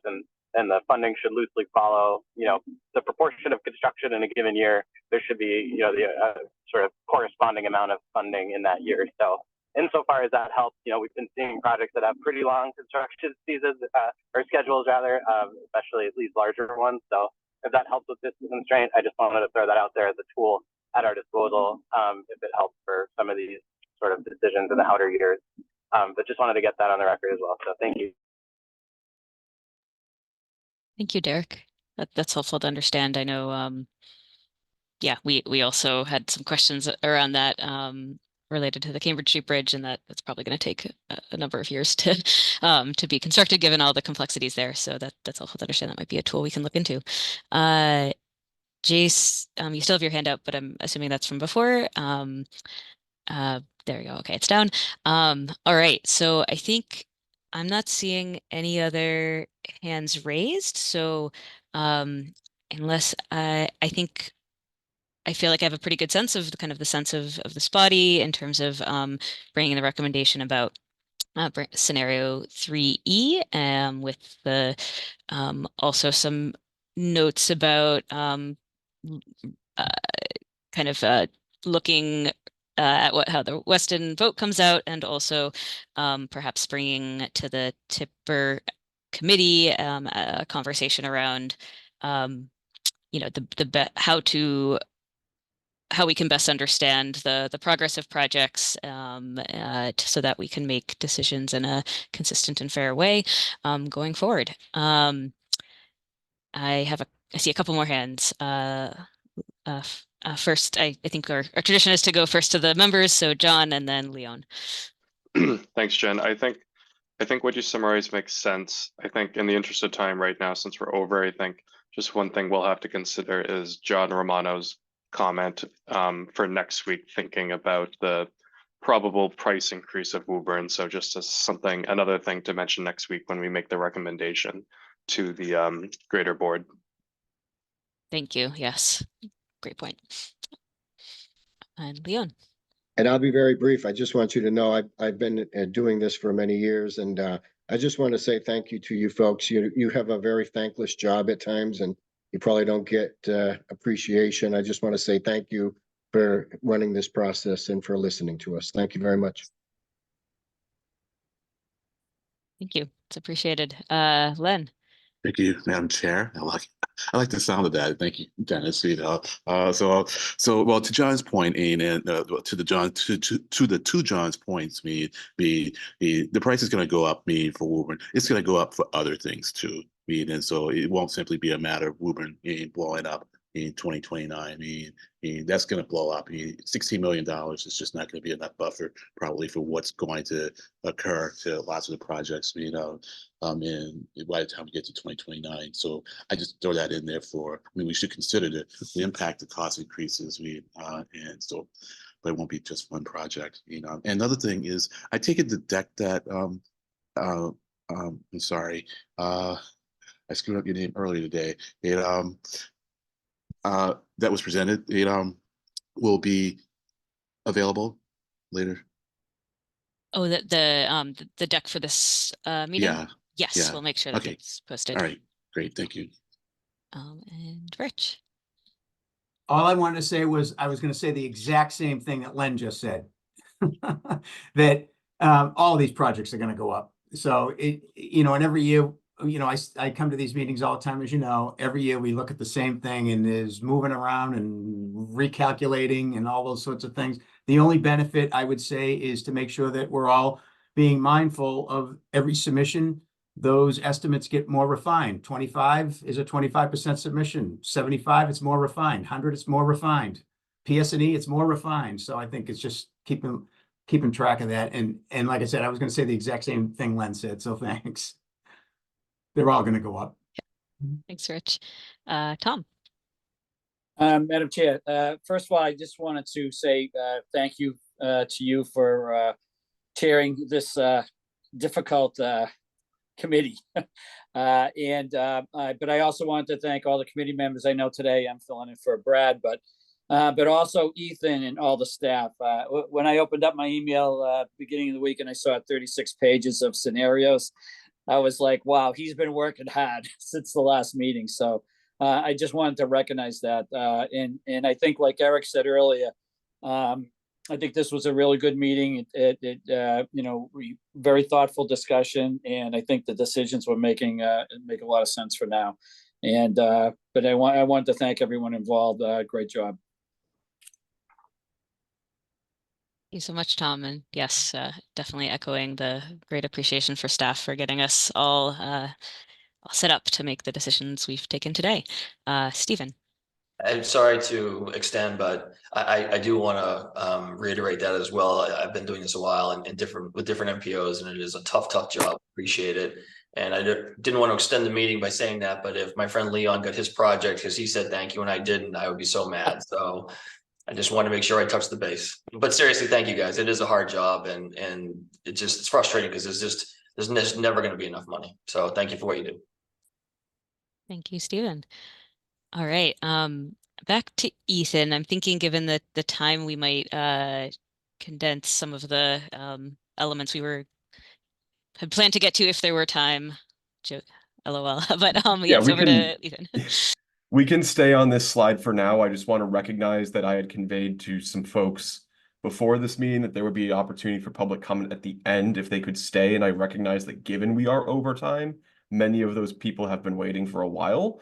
So I will hold off on the next slides I have, which are on, well, design stuff, because many of the people that are here today are here to talk about their design projects. So with that, I would be happy, if the chair is willing, to just create an opportunity as well for public comment for anybody else who is present in this meeting who would like to speak to their projects for the TIP. Absolutely. Yeah, let's, is there anyone here who would like to kind of make a statement before this body? We also, just so everyone does know, there will be an MPO meeting this coming Thursday as well, which will be another opportunity to speak before the entire board. But with that, I will over to Zach. Hi, folks. Thank you very much for giving us this opportunity. My name is Zach McKeever. I'm a Norfolk resident, and I'm also the president of the Metacomet Greenway Association. So I came today to voice my support for our project to be considered for the 2025 project design pilot that Ethan mentioned. The proposed Metacomet Greenway is a 17-mile trail on the abandoned Old Colony Railbed, the Rentham branch. We formed a friends group back in 2020 of local volunteers and residents that partnered with local municipalities, many of which who are or were on the call today to show their support. And we created a 501c3 nonprofit organization in May of 2021 to support the project.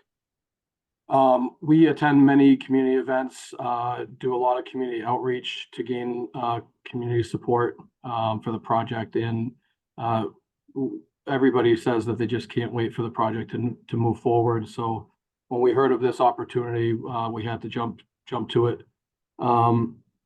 In November of 2020, we sent out a mailing to over 300 property neighbors. We held a Zoom meeting to hear their concerns about, sort of the typical concerns that you hear from abutters. I'll try to condense this a little bit and just tell you what I think makes the project very special is the connection of the towns to connect Walpole, Norfolk, Zach,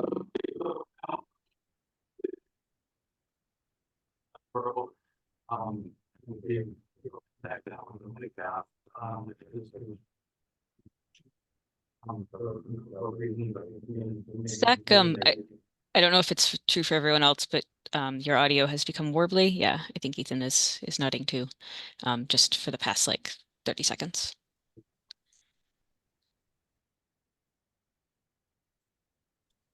Shoot.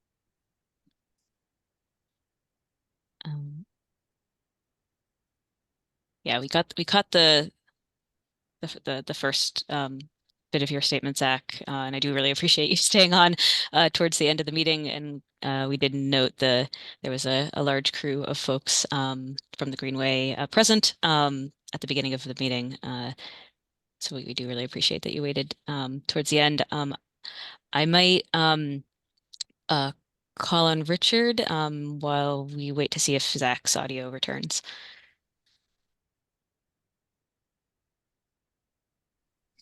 Great. Can you hear me? Yes. Thank you. Thank you for the opportunity to speak. I'll fill in a little bit from what not Nathan, Zach, one person. So as Zach mentioned, this is we feel is a unique opportunity because it is a joint application between the towns of Rentham, Norfolk, and Walpole. The trail in its entirety covers 5 different towns, 2 different RPA regions, and we've had a great collaboration between the residents and staffs of each of the different communities working together to kind of move this project pretty quickly along. Both Rentham and Norfolk funded a feasibility study and then quickly went from a feasibility study to put this application together because there has been strong support for the project across the different communities. What we have been doing all along throughout the process, and we've met with property owners one-on-one, talked to them about the trail, the goals of it, different aspects of the trail that will be looked at if we're successful to get the design money in terms of impacts, how it interfaces with their property. And they seem to be generally supportive. And this actually came up from the residents that kind of moved this forward. And it happened during COVID, which is pretty unique. We all kind of spread out and talked about it. We did get our PRC approval this past December. I wanted to let you know that. The towns have voted to put the money for the local match already. Those votes in Rentham is coming up for the spring. Norfolk and Walpole have already appropriated their money. The project has received support from Senator Rush, Representative Bond. MAPC supports it. We've got nice support from Peter Sutton through MassDOT for the project. So we're pretty excited about it. And we think it would really serve a lot of different needs, because the project would connect a major recreation complex off of Route 1A in Walpole, coming through Norfolk, and then making its way over to the Rice Recreation Complex in Rentham, along with a future phase to the Pond Street Recreation Complex in the town of Norfolk, and then make its way down where it would then connect with going through Rentham Center, down into Plainville Center, and then on to North Attleboro Town Center. So it really provides some good connections between commercial areas, residential areas, and recreational opportunities.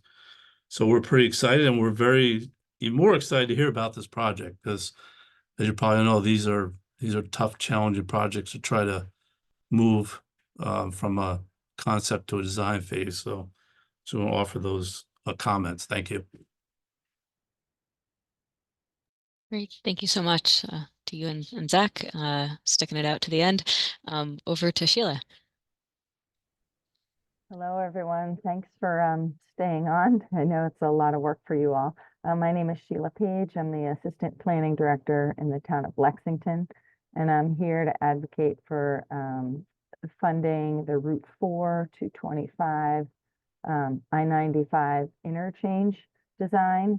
I believe you all have already received a letter from Jim Malloy, the town manager, so I'll be brief.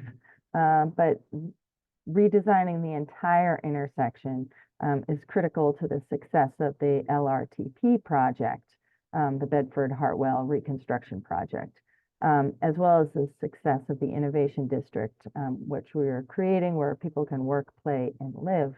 Originally, the project had only the southbound lanes of the interchange, but through design and the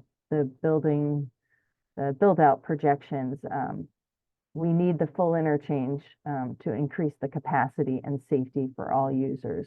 We have taken steps to reduce the transportation demand. We've zoned for mixed use in that area. The MBTA multifamily zoning goes in with this biolab manufacturing area. We've reduced parking requirements when we've strengthened our TDM requirements of developments coming into the district. And this design will include multimodal features such as the bike path and bus lanes. So thank you very much for considering this project, as we need it to make our district a success. Thanks. And I'm here for questions. Thank you, Sheila. I appreciate you joining. And yeah, is there anyone else who would like to speak today? All right. Well, seeing none, I think I will motion to adjourn this meeting of the Tipper Committee. Is there, or I will ask for a motion. I will make a motion to adjourn. Eric Barrasso with MAPC. Thank you, Eric. Is there a second? I'll second that. Thank you, Tom. Great. Well, with that, I believe we are adjourned. I will. Oh, actually, Ethan, did you want to quickly share about the next meeting in case anyone wants to stay? Everyone else, you may leave if you don't wish to. Yeah. Next meeting will probably be late June. We'll just reflect on the past, PIP cycle, anything that happens, things to change, things we're looking at for the next cycle. Thank you, everybody. Great job. Thank you. Thanks, Rich. Thank you, everybody.